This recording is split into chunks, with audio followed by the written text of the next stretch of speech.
함께 나눌 하나님 말씀은 신약성경 마태복음 28장 19절과 20절 말씀입니다.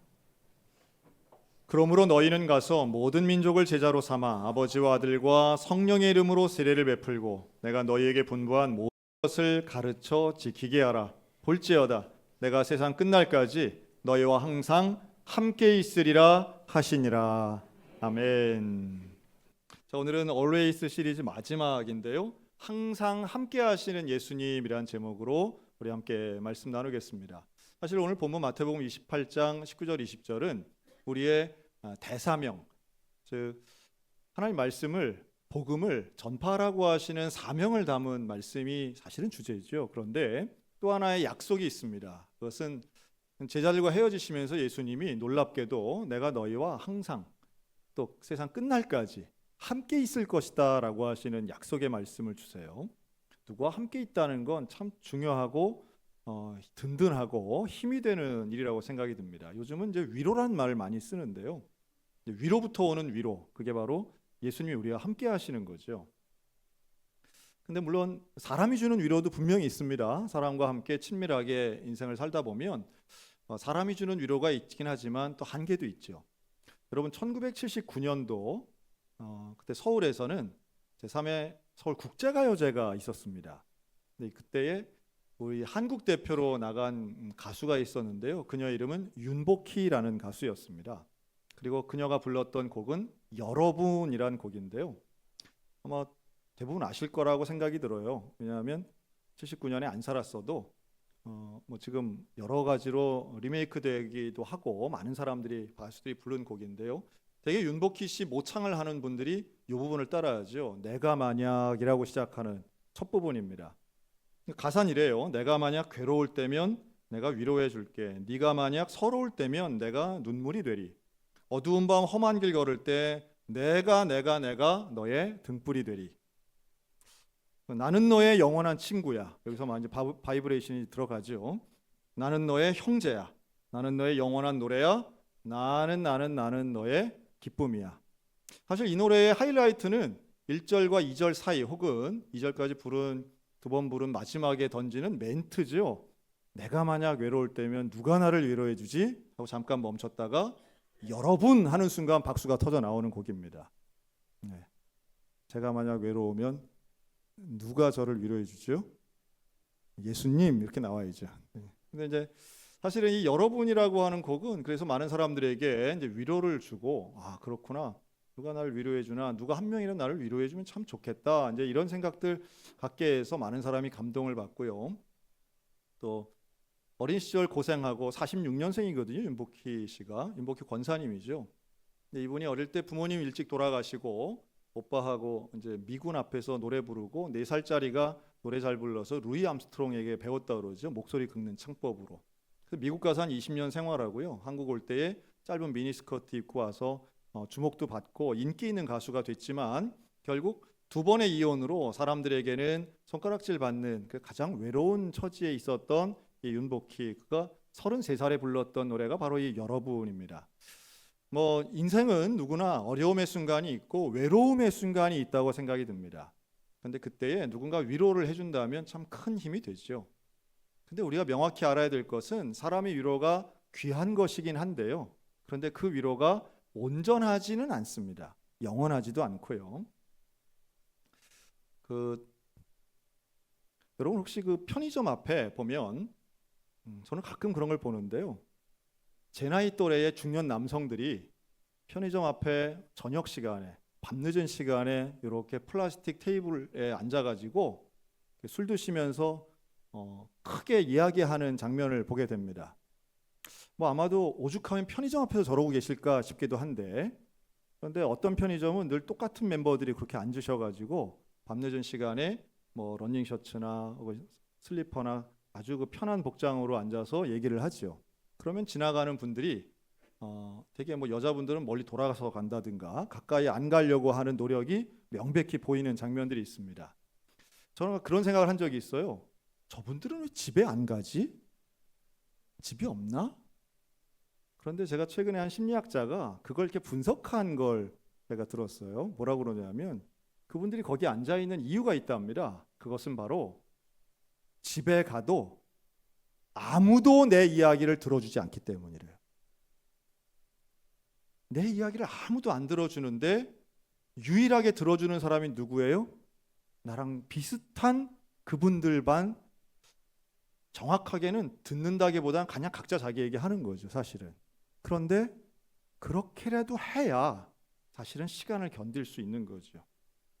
생각해보면 그 말이 뭐 다 맞는 건 아니겠지만 어떤 면에선 되게 그렇구나, 내가 나의 동년배들을 잘 이해하지 못했구나, 그렇게 외롭고 좀 짠할 수 있겠다 하는 생각이 들었어요.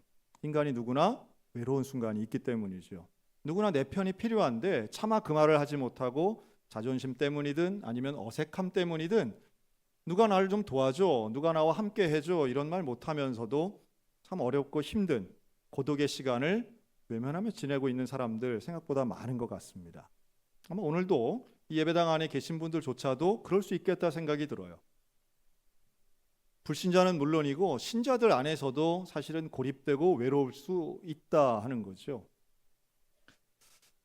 이탈리아 여행 가면 되게 뭐 로마나 뭐 이런 데 많이 가시지만 로마에서 피렌체 가는 중간쯤에 작은 마을 아시시라고 하는 마을이 있습니다. 유럽 사람들에게는 마치 그 천국과도 같은 작고 아름다운 지역으로 알려져 있는데요. 이 아시시에는 성 프란치스코가 시작한 수도원 운동이 거기서부터 시작됐다라고 보여집니다. 알려져 있죠. 사실 유럽은 이 수도원 역사가 상당히 중요한 기독교의 역사 중에 하나입니다. 다만 이제 우리 입장에서는 우리 이제 개신교의 역사를 보기를 원해서 이 가톨릭의 역사, 수도원의 역사는 좀 가서 보지 않는데요. 근데 이 수도원의 역사들을 잘 보면요, 수도원들은 되게 그 안에 엄격한, 그래서 아주 엄격한 율법들이 있습니다. 여러분 잘 아시는 영화 사운드 오브 뮤직에 보면 그 여자 주인공 마리아가 사실 수녀도 아닌데 수녀가 되기 위한 견습생으로 들어가서 노래 한번 불렀다가 아주 요절나는 장면이 있어요. 그러니까 노래를 부르는 거는 세속적인 일이기 때문에 다른 사람들이 아주 저러면 안 돼 하고 막 혼을 내고 이제 원장 수녀님만 마리아를 품는 뭐 이런 장면 나오는데요. 그 수도원이 논베르크 수도원이라고 해서 근데 유명한 수도원이더라고요. 근데 어쨌든 수도원의 분위기가 그런 거죠. 엄격하고 율법적입니다. 근데 이 아시시에 있는 이 성 프란시스코가 만든 수도원도 좀 비슷한데요. 이 수도원에는 서로를 부르는 호칭이 유명합니다. 이게 이제 프라데라고 하는 말인데 우리로 치면 형제라고 부른 거예요. 서로 등급도 없고 뭐 원장이나 혹은 뭐 부장이나 이런 직급이 없이 서로를 향해서 형제요 이렇게 부르고 서로 사랑합니다. 또 청빈을 그대로 실천해서 그냥 뭐가 생기기만 해도 다 나눠주고 이웃에게 다 주는 그런 걸 실천해서 이 프란시스코 수도회가 상당히 존경을 받았어요.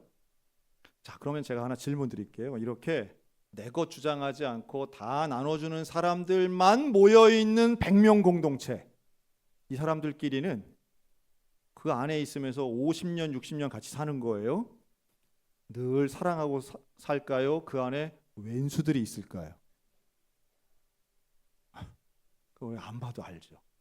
그래서 수도원에 상당히 그 유명한, 제가 이 말씀을 드리려고 소개한 건데요. 서로 간에 프라데 하면서 부르는 그 형제들의 단어가 묘하게도 서로 사랑하며 살지만 장례식 때는 우는 사람이 하나도 없답니다. 왜냐하면 그 수십 년 동안 좁은 공간 안에서 살면서 다 상처가 있고 다 원수 관계가 있는 거예요. 그래서 죽을 때는 잘 죽었다 이제 생각하면서 내일부터는 내가 편하겠다. 그게 프라데가 갖고 있는 이중 의미라고 하더라고요. 제가 뭐 수도원을 폄하하려는 건 절대 아닙니다. 수도원 운동 귀하고요. 또 지금도 이 프란시스코나 성 베네딕트 수도사들이 우리나라에도 있죠.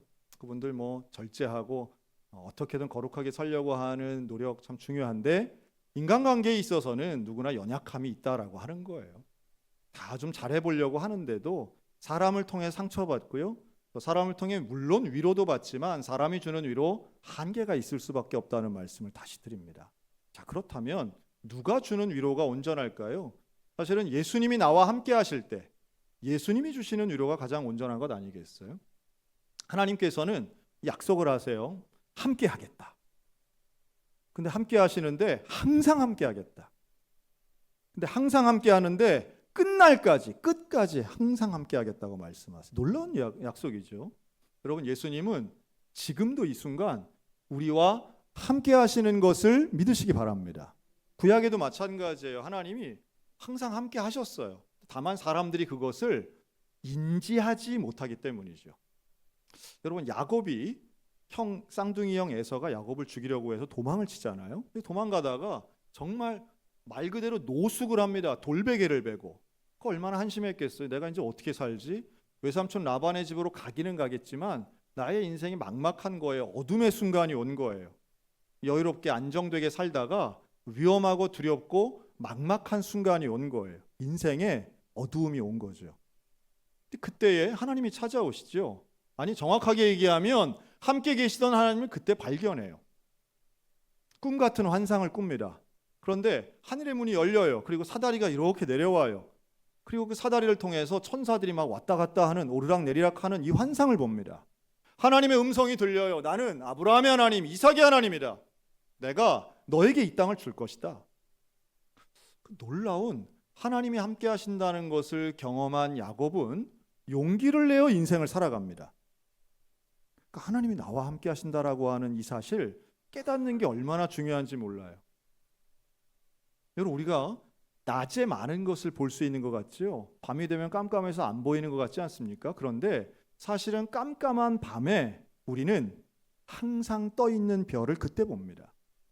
오히려 수백만 킬로 떨어진 정말 멀리 있는 별을 그때 보는 거예요. 여러분, 별은 낮에도 있어요. 그런데 낮엔 잘 안 보이죠. 인생에 어두움이 왔을 때 보이는 게 있습니다. 인생에 정말 고난이 왔을 때에 깜깜한, 눈앞이 캄캄한 순간에만 보일 때가 있어요. 그게 바로 나와 함께 하시는 하나님이십니다. 나와 함께 하시는 하나님, 떠나지 않으셨던 하나님. 오히려 내 인생이 밝을 때는, 그저 잘 나가고 신나고 즐거울 때는 내가 외면해서 못 봤던 하나님의 모습을, 인생의 고난의 어둠의 골짜기를 갈 때는 내 옆에 계시는 분, 사람은 다 떠났는데 내 옆에 유일하게 계시는 그분을 그때 발견하게 되죠. 고난이 주는 참 위대한 유익 중에 하나가 바로 여기에 있습니다. 내 곁에 계시는 분, 나와 함께 하시는 분, 나를 버리지 않으셨던 그 하나님을 그때 찾게 됩니다. 발견하게 돼요. 저는 이게 만나의 원리와 좀 비슷한 것 같아요. 이스라엘 백성들이 광야를 가는데 만나가 내리죠. 그런데 만나는 매일 아침마다 내렸어요. 그러니까 매일 아침마다 내리니까 처음엔 좀 신기하게 여기다가 그 다음에는 일상이 돼버린 거예요. 하나도 신기하지가 않은 거예요. 여러분, 정말 놀라운 은혜는요, 반복되는 기적은 우리가 당연하게 여기는 어리석음을 범할 때가 있습니다. 인생에 당연한 건 없습니다. 당연하지 않다고 생각할 때 우리는 항상 함께 하시는 하나님 앞에 감사하다고 깨닫게 되는 거죠. 여러분, 그 감사가 있으시기를 축복합니다. 매일매일의 순간마다 나와 함께 하시는 하나님 앞에 감사하시기 바라요. 그러면 또 만나가 놀랍게도 오늘 내렸던 만나라면 내일도 내리겠죠.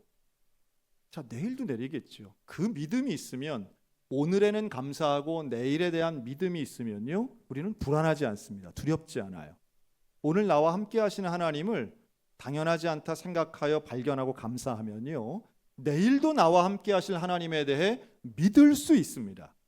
그 믿음이 있으면 내가 너와 세상 끝날까지 항상 함께 하겠다라고 약속하신 그 예수님을 우리가 믿으면 미래에 대한 두려움이나 불안감이 아니라 담대함과 감사함으로 매일매일 주와 동행하며 능력 있게 살아가게 될 줄로 믿습니다. 고난이 와도 어려움은 오지요. 파도는 계속 옵니다. 밤은 계속 찾아와요. 그러나 하나님은 떠나지 않으십니다. 예수님은 나와 함께 하십니다. 근데 왜 그렇게 예수님은 우리와 함께 하실까요? 이렇게 떠나지 않고 왜 이렇게 함께 하세요? 다른 이유가 없죠. 예수님이 나를 사랑하시기 때문입니다. 인간이 외로움을 느끼고 어려움을 느끼고 고독감을 느끼는, 제가 최근에 읽은 책에 흥미로운 내용이 하나 있더라고요. 여러분, 옛날 봉건주의 시대 때, 우리로 치면 삼국 시대, 조선 시대, 이때는요, 경제적인 이유로 자살하는 사람이 없었답니다. 그러니까 오늘날 자살의 이유를 잘 보면 우울증이나 이런 질병들도 물론 있죠. 근데 그걸 제외하면 소위 말해 경제적인 이유로 자살하시는 분들 있잖아요. 그래서 막 자녀들까지도 같이 동반 자살하고 뭐 돈을 잃고 뭐 부도를 맞고 이럴 때 참 큰 충격은 되긴 한데 그런 분들이 있죠. 근데 과거엔 그런 게 없었다는 거예요. 이런 인사이트는 좀 신선하다 생각해 좀 봤어요. 그랬더니 이런 내용이에요. 가난은 과거가 훨씬 더 가난했죠. 어느 정도 가난했냐면 굶어 죽을 정도로 가난했던 때가 있습니다. 그런데 노예나 종들은 분명히 그 가난을 불편하게 생각했어요. 가난 자체 두렵게 생각하기도 했죠. 그러나 가난 때문에 내가 죽어야겠다고 생각하는 사람은 없었다는 거예요. 자, 그렇다면 지금은 왜 가난을 바라보는 시각이 죽음까지 가는 극단적인 생각을 하는가라고 하면요. 놀랍게도 이 자본주의 사회 안에서의 가난이라고 하는 것은 인생에 대한 평가가 들어있기 때문이랍니다.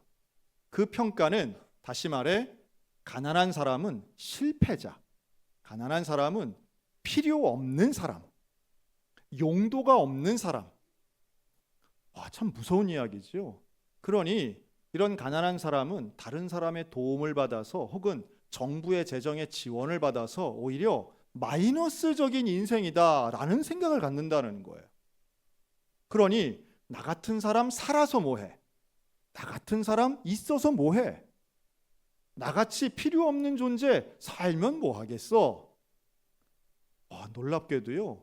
이게 퇴직 이후에 그런 생각이 더 많이 들기도 하고요. 혹은 실직이라든가 혹은 누구 사기당해서 경제적인 돈의 손해를 본다든가 혹은 취업이 안 돼서 누군가의 도움을 받는 젊은이들 가운데 이런 생각 많이 가진다는 거예요. 안타깝죠. 어떤 내가 필요하다는 걸 증명해야만, 그리고 그것이 경제적인 것으로 증명되어야만 사람에게 인정받는다는 건 너무도 비참한 이야기입니다. 만약에 이렇게 한번 생각해 보세요. 부모 자식 간에 자식이 그런 얘기한다고 생각해 보세요. 엄마, 나는 도대체 쓸모가 없는 사람인 것 같아. 나 같은 거 살면 뭐 하겠어? 나 같은 거 없어도 세상에 그냥 아무 영향 없이 세상이 잘 돌아갈 텐데 나 살아야 할 이유가 없는 것 같아. 여러분 이 얘기 들으면 세상에 어떤 부모가 너 말 듣고 보니까 그런 것 같다. 이런 사람이 어디 있겠어요? 부모의 말은 똑같습니다. 부모의 마음은 그런 말도 안 되는 소리가 어디 있어? 네가 없으면 나도 없는 거야. 네가 없으면 세상이 없는 거야. 다시는 그런 말 하지 마. 필요 없다니. 네가 이 땅에 필요 없다니. 무슨 소리야? 남들은 뭐라 해도 나한테는 내 생명보다 네가 더 소중해. 부모의 마음이 그런 거잖아요. 그런데 오늘 하나님이 그 말씀을 하시는 거예요. 왜 예수님이 우리와 함께 하십니까? 왜 예수님이 우리에게 항상 함께 하신다고 해요? 예수님 우리를 사랑하시는데요. 얼만큼 사랑하시느냐 하면 천하보다 나를 더 소중하게 여기시는 거예요. 천하가 없어지더라도 네가 없어지면 안 돼. 여러분 우리가 그런 존재예요. 나의 뭐 능력이나 효용도 때문에 예수님이 나를 인정하시는 게 결코 아니에요. 예수님이 나를 사랑하시는데 세상 끝날까지 나와 항상 함께 하시겠다는 것은 나를 사랑하시기 때문이고 그 사랑 때문에 하늘의 영광을 버리고 이 땅에 오셨고 나를 사랑하시기 때문에 십자가에 달려 죽으셨고 여러분 나를 사랑하시기 때문에 부활하신 줄로 믿습니다. 우리가 그런 소중한 존재들인 거예요. 그런데 우리가 무슨 경제적인 것 때문에 무슨 능력을 가지고 사회적 지위를 가지고 내가 필요 있네 없네 이런 말을 하는 건 정말 하나님 뜻과는 거리가 먼 겁니다. 그것은 삶의 존재 이유를 모르는 어리석은 사람들이 하는 이야기예요. 여러분 우리가 이 땅에 왜 창조가 됐을까요? 우리는 이 땅에 왜 존재합니까? 우리가 살아가야 할 이유는 무엇입니까? 우리가 살아가야 할 이유가 참 명확하죠. 예수님이 우리에게 삶의 목적을 분명히 주셨어요. 너희는 온 천하를 다니며 모든 민족을 제자로 삼아 아버지와 아들과 성령의 이름으로 세례를 베풀라는 거예요. 내가 너에게 분부한 모든 것을 가르쳐 지키게 하라는 거예요. 한마디로 얘기하면 예수님 복음 전하라는 거예요. 그 복음의 은혜를 경험하고 구원받은 우리가 이 땅에서 해야 할 일들은 다른 사람에게도 예수님이 당신을 사랑하세요, 예수님이 나를 사랑하시고 예수님이 당신을 사랑하세요, 이거 전파하고 이거 모두가 인정하여 하나님의 자녀답게 살아가는 것, 여러분 그게 우리의 삶의 목적 아니겠어요? 우리는 누구 서로 간에 비교하는 것도 아니고 서로 간에 원망하고 저주하는 것도 아닙니다. 하나님이 나를 사랑하시는데 그 사랑에 대하여 응답하고 그 사랑을 경험하고 그 사랑을 함께 누리며 살아가는 거죠. 여러분 그럴 때 우리의 인생에는 정말 놀라운 충만함이 있습니다. 능력의 차이, 경제 소유의 차이, 이런 것은 하나님 앞에 그렇게 중요한 게 분명히 아니죠. 그런 면에서 예수님이 함께 하시는 것은 너무도 놀라운 복입니다. 예수님이 항상 나와 함께 하신다? 여러분 이건 복 중의 복이고 다른 복과는 비교할 수 없는 거예요. 예수님이 나와 함께 하셔서 내 마음과 내 인생을 이끌어 주시는 내 삶의 인도자가 되어 주신다. 그리고 그것을 내가 늘 깨닫는다. 예수님이 나와 함께 하시는 것이 늘 느껴지는 삶은요, 부족한 것 없는 충만한 인생이 될 줄로 확신합니다. 우리가 이것을 바라는 거예요. 이걸 원해야 됩니다. 떠나지 않으시는 예수님, 나와 함께 하시는 예수님을 깨닫게 하여 달라고 기도하는 거죠. 제가 오늘 설교 초반에 가수의 노래 여러분을 소개했죠. 근데 여러분 그 노래가 그 해에 대상을 받아요. 그런 79년이에요. 근데 대상을 받는데 그때 윤복희 씨는 노래를 하나 해도 뭔 노래를 해도 열창을 하죠. 얼굴을 있는 대로 다 찡그리고. 그런데 우리가 아는 것은 1절입니다. 2절은 아마 여기 아시는 분이 한 명도 없을 거예요. 왜냐하면 2절은 가사가 영어로 되어 있습니다. 그래서 이 국제가요제 때 윤복희 씨가 1절은 한국말로 부르고 2절은 영어로 불렀어요. 많은 사람들이 생각할 때에 저거는 1절을 영어로 영역한 거야 라고 생각하고 그냥 들었습니다. 지금도 마찬가지인 것 같아요. 그런 식으로 듣는 게. 그런데 그 영어 가사를 들어보면요, 1절과는 많이 차이가 납니다. 2절 가사를 제가 친절하게 영어로 읽어드리려고 하다가 제가 힘들어가지고 제가 그걸 잘 못 읽어서 제가 이거 2절을 한국말로 번역을 해서 한번 잠깐만 읽어드릴게요. 앞이 보이지 않는 날들을 지나고 있을 때 그분이 말씀하셨지. 내가 너의 지팡이가 되어주마. 누군가의 사랑이 필요할 때 그분이 말씀하셨지. 내가 너의 온전한 사랑이 되어줄게. 나와 함께 믿음의 길을 가자. 그 길은 오직 한 길뿐. 인생의 유일한 길, 그분과 함께 걸어가자. 여러분 어떻게 들리십니까? 이 one way, only the way라고 하는 것은 성경적 언어입니다. 예수님, 하나님이란 단어는 나오지 않지만 누가 보아도 이것은 예수님을 의미하는 것임을 금방 알 수 있죠. 그리고 실제로 이 윤복희 권사님은 여러 차례 간증하는 프로나 방송에 나와서 이 곡은 찬송가입니다라고 여러 차례 얘기했어요. 나중에 목사님이 되신 오빠 윤한기 목사님은 그 작곡을 하면서 둘이 똑같은 이야기를 합니다. 그때 많이 아팠다 그러죠. 사고도 당했다 그럽니다. 그 어두운 시절 나를 인도하시는 분, 사실은 사람들의 위로도 참 중요하지만 예수님의 위로, 예수님을 따라가는 것, 우리와 함께 하셨던 예수님, 전쟁 때도 우리와 함께 하시고 부모님이 돌아가셨을 때도 우리와 함께 하시고 참 힘들었던 미국 생활에도 우리와 함께 하셨던 그 예수님을 노래하자고 했던 두 남매가 만든 노래였다는 거예요. 우리 눈에는 좀 기인처럼 보이기도 하지만 결국 예수님이 함께 하셨을 때에 인생의 어두운 터널 온전히 지나갈 수 있고, 외로운 인생, 인간은 누구나 외롭죠. 그런데 가장 온전한 위로를 주시는 유일한 분, 내 인생에 참된 생명을 주시는 분, 새 생명 주시는 분, 예수님밖에는 없다는 말씀이에요. 그리고 그 예수님이 우리에게 명확하게 약속하셨습니다. 내가 너와 함께 하겠다. 항상 함께 하겠다. 끝까지 함께 하겠다.